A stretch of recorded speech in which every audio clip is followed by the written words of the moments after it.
Now, as many of you know, I have a huge backlog of games, and I only have myself to blame for that. But what I decided to do, to make it a little easier on myself, is pick out the games that I plan on beating, and if not beating, playing and starting during summer 2021. Now, there's a lot of games here. I don't see myself beating them all, because there's a lot of RPGs here, and I know those are going to take time. And some games in this list, 3 of them in particular, I've already started. But I wanted to kind of pull them out because this list for me is going to be the games I plan on beating from June 1st to, I guess we could say, September 1st, right? I think that's a nice little stance for the summer. So without further ado, we're going to go into the games I've already started. Now, the first one you've probably seen me streaming a bunch now because I'm about halfway through it, and that's Scarface, The World Is Yours for the PlayStation 2. Now, I do like this game so far. It plays like an old school GTA. And we're almost done with it, so this one I could see myself beating unless something happens and I completely just give up on it. One of the other games I started at the moment, which I think is probably going to be a nice quick run through, is for the PlayStation Vita, and it's Assassin's Creed Liberation.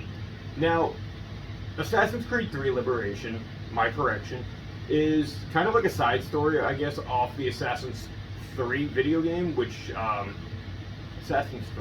Assassin's Creed 3 video game, which came out back in 2012, and that was one of the first PlayStation 3 games I got when I got my PS3. Yes, I was kind of late with getting the PS3, I realized that. Now, this game is fun, it plays like the old school AC games, so I can see myself getting through this in my spare time. Now, the last game we're going to talk about is going to lead me into one of my big goals for this summer. So currently on the PlayStation 3, I am playing Star Ocean: The Last Hope International. Now, this is a JRPG, so I know this is going to take time. I may be a quarter of the way through this game right now, but one of my goals for summer 2021 is to finally retire my PlayStation 3. And with that being said, aside from this game, I have 4 other PS3 games that I want to get through, which are my final PS3 games as of this recording. The first one, in no particular order, of course, is the original Dark Souls. Now, I've never played a Souls game.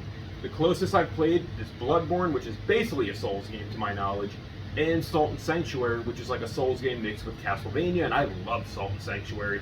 So the original Dark Souls has been on my radar for a while, just because people like to tell me this game was going to be tough and kind of piss me off, and I wanted to beat it for that matter in itself. Then, in kind of along the lines of the darkish nature games, we have Castlevania Lords of Shadow. This was a game I wanted to pick up for a while, and I finally got my hands on it. And to my knowledge, this game plays a lot like a God of War, which I'm kind of intrigued. I've never been a fan of really 3D Castlevanias before. I'm a big fan of like the Symphony of the Night, Metroidvania style, so this is going to be very, very, I guess, interesting to play. Then we have Mafia 2. Now, I picked this up right when I pre-ordered actually Mafia 1's remake, only because the only Mafia game I had played at this point was Mafia 3. So if I was buying one, I figured I might as well get 2 and then, make sure I have all the games there. And, this is a sandbox Mafia game, so it's bound to be fun for what it is. And the last game I have for the PlayStation 3 that I look to beat this year, or this summer, is Tales of Symphonia Chronicles. Now, I beat the original Tales of Symphonia many, many years ago, almost 10 now on the GameCube. But last year, when I was able to get my hands on this for like $15, I really was like, you know what, I could play Tales of Symphonia again. That was the game that got me into the Tales of series, and to this day, it's one of my top RPG series. And I never played Tales of Symphonia Dawn of a New World, the sequel, so I figured we'd give that a chance and get it on the PlayStation 3 versus the Wii, which it originally came out on. So I'm looking forward to playing this. Now, there's only one other Vita game I have pulled out for this summer to hopefully play and beat, and it's a game called Unit 13. Now, this game was made by Zipper Interactive, and it was one of, if not their last game that they made before going out of business. I've heard the game itself is mediocre, but for some reason it's always on lists that I see of games to pick up for the Vita. I don't know if it's kind of rare or it's going to get there, but we'll play this summer. Now, we're going to go into a few other games real quick before we get into the kind of juicy ones. Now, there's 3 Mario games I pulled out for this summer, and I think they're going to be 3 good ones. The first one's a little polarizing in opinion from what I've seen, but it's for the Wii U, and I'm looking to play Paper Mario Color Splash. And I picked this up because before I ever had a Wii U, I saw the graphics of this game, and I thought they looked fantastic, and I'm a big fan of the Paper Mario series, so we're going to hopefully enjoy this one. And with that being said, we're also going to finally unwrap, after having it for a year, Paper Mario the Origami King for the Nintendo Switch. I figured if we're going to play Color Splash, we might as well hopefully get Origami King out of the way. I was excited for this game when it came out last year, but unfortunately at that point I had developed such a backlog for myself, and this is where we are today, where I'm pulling out games that I hope to play this summer. So that's that. Now the last Mario game I think that we have out here is Super Mario Galaxy 2 for the Nintendo Wii. Now, I got the original Super Mario Galaxy when it first came out back in like 2007, I think it was, and I loved it. I never thought of playing Mario Galaxy 2 because I thought it was going to be more of the same, but I've always heard from everyone that this is the Mario Galaxy you want to play. If you want to compare it to the first one, Galaxy 2 is a lot better, and I haven't played a Wii game in God knows how long, so I'm looking forward to playing this, and I think it's going to be cool. Now, I think what we're going to do is, let's for a second go into the last PS2 game I plan on playing this summer, which I doubt I'm getting through this game during the summer, because I know how long these games are. And the HD Remastered just came out, but I kind of want to live stream this one, and it's Shin Megami Tensei Nocturne. Now, many of you may be asking yourself, why am I going to play the original one when the HD Remastered came out? Or why did I even buy the first one for the original one with the HD Remastered just coming out? And it's a simple fact. I bought this game 2 years ago. Still in shrink wrap, brand new, 2 years ago, before I even moved out. And I haven't gotten to playing it yet. So that's my fault. I should have had this game long beat. Along with back there, we have the Digital Devil Saga games, which I should have also had those beat by now too, but distractions. That's what we're going to blame. All of these wonderful distractions. So yeah, Nocturne I hope to stream. A lot of these I hope to stream, minus the PlayStation 3 games, because streaming those are a little bit of a hassle because of HDCP on the PlayStation 3 and whatnot. So, you know, Nocturne's going to be up there for anyone who wants to see the original. And then let's go through the PlayStation 4 games. It's funny that I didn't grab any of my PS5 games, so it looks like I'm not playing any of the new games yet. But I want to play through Call of Cthulhu.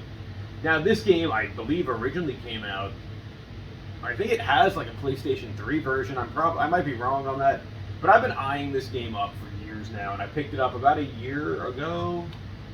And it was finally time for me to get this and play this. It looks like some kind of survival horror game, and it looks kind of cool. And it's PS4 Pro enhanced, so that's kind of cool. So look out for that one. Now, the other game I picked up, kind of along that weird line, is the Raven Remastered. And I already hear this disc, why did I shake it, is out of its cartridge, well, not sitting area, I guess we'll call it. But the Raven, it looks like, is like a puzzle type of game that came out on the PC, I think, originally. And they remastered it a couple years ago. What year is on here? 2018 for the PlayStation 4, and I believe probably the Xbox. And I still have it in shrink wrap. I bought this, I think, before the pandemic, and I haven't gotten around to playing it. Now, another game, or 2 games I bought before the pandemic, both made by Sega. So we'll go into this one first, because both of them are collections, actually. And the first one is Shenmue 1 and 2. Now, I bought this game all the way back in 2018, but it's kind of been on my hold list only because I played Shenmue 1 and 2 already. So I thought it kind of made sense to let's play everything I haven't played yet.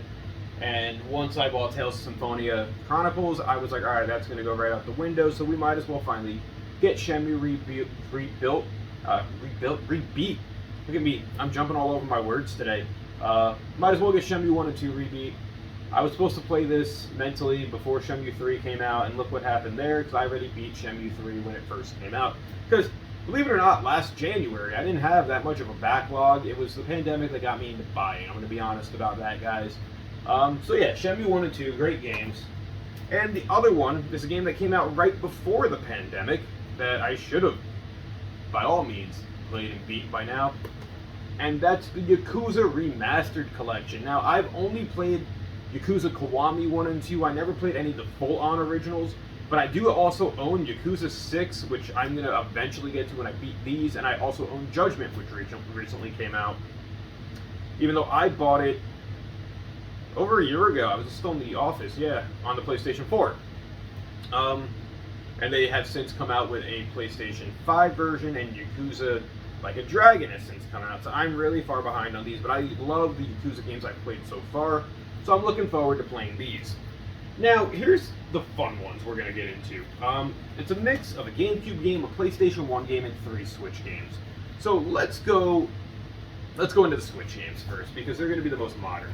This first game is a game that came out in the beginning of the Switch's lifespan, but I believe it never got a physical copy, or was a very limited physical copy here in America. And that is Lost Sphere. Now, Lost Sphere, I believe, was like the original RPG for the Switch, if you want to count JRPGs. And I wanted this the moment it came out, but it was so hard to track it down, because I believe to get the original versions of it, if they never did reprints, you had to order it straight from Square Enix's website. And I never did that because I didn't have that type of money at the time. So I'm looking forward to playing this. I love my JRPGs. You guys know that. And yeah, we'll maybe stream this one as well. Now, we have another game here, which I thought I bought this pre-owned, but apparently not. It's a game that came out on the Switch, the PlayStation 4, but originally came out, I think, on the 360 and the PS3. And that is Dragon's Dogma Dark Arisen. Now, I've been told if I like games like Skyrim and Elder Scrolls, I'll like this game, because it's kind of right up that alley. It's kind of like it looks like some kind of action RPG made by Capcom, which is why I kind of trusted it, because I trust Capcom, as you guys have possibly seen through the games I plan on playing here. And if not, the next game is a Capcom game also, so I'm not wrong.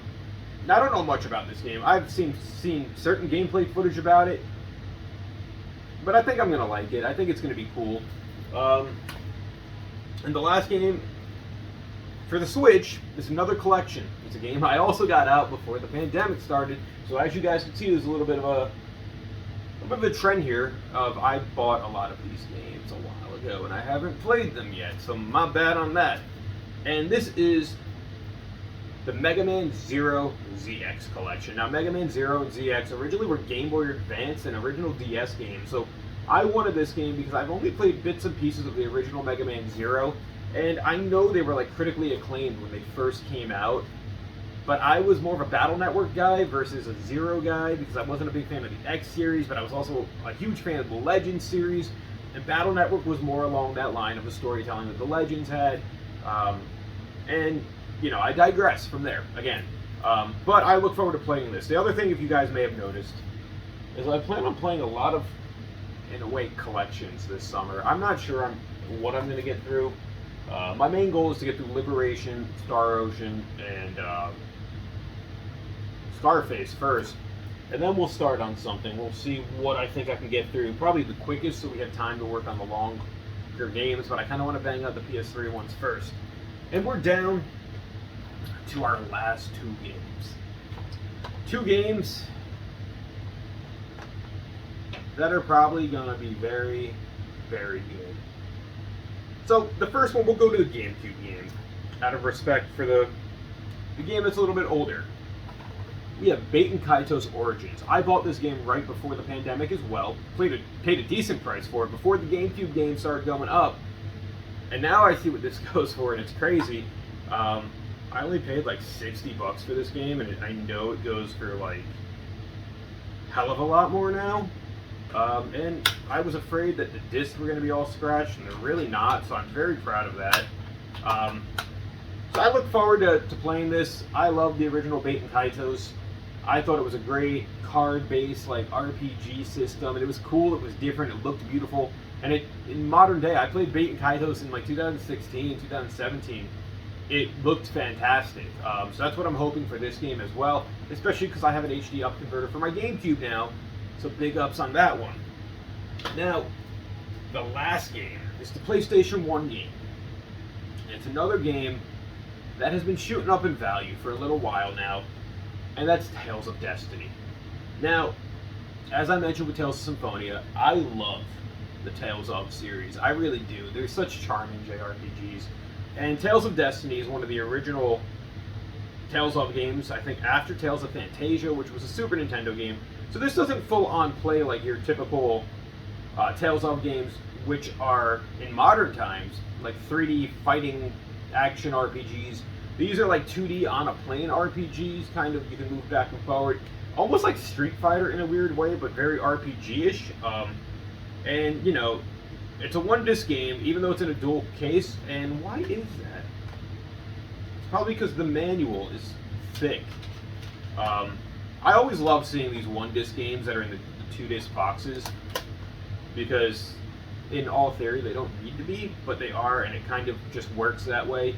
Tales of Destiny I look forward to playing too. I also want to get through the Tales of Vesperia remake that I own, just to get rid of my Tales of games, with Tales of Arise coming out, guys. So, with all of these, let's count them up. 1, 2, 3, 4, 5, 6, 7, 8, 9, 10, 11, 12, 13, 14, 15, 16, 17, 18, 19, 20, 21 games I hope to get through by the end of the summer. Is it plausible? For the average man, no. For the average woman, probably not. No, either. For me, yeah, it's probably plausible. Only because. I say because. Last year I beat like 78 games, I think it was. That was a lot. These will definitely be beat by the end of the year, especially if I can have 3 done within the month of June. And then we'll play, you know, some of the smaller ones. Maybe August we'll save it up for the longer playing games. But yeah, guys, that's a lot of games. I know this was a little bit of a longer video, 17 minutes going through all of them and giving you a brief description of why I want to play all of these this year. This looks like an old school game pickup video I would have done, right? And these are the first time I'm playing many of these, minus Tales of Symphonia, minus Shenmue. And I really look forward to playing a lot of them. I really look forward to streaming a lot of them. You know, I'm going to be streaming a lot of PlayStation 4 games off the PS5, so be sure to, you know, look for all those. Guys, I want to thank everyone for tuning in. If this is the first time on the channel, give me a subscribe, give me a like, leave your comments, introduce yourself down in the comment section below. If you've played any of these, let me know what you think. What do you think I should play? What order do you think I should play these in so they're not super exhausting to get through them? And what games do you want to see me stream and do you think I'm going to enjoy the most, guys? I look forward to hearing back from all of you, if not many of you. So, thank you for tuning in. Stay safe out there. Game on. And I'll catch you guys soon. Peace.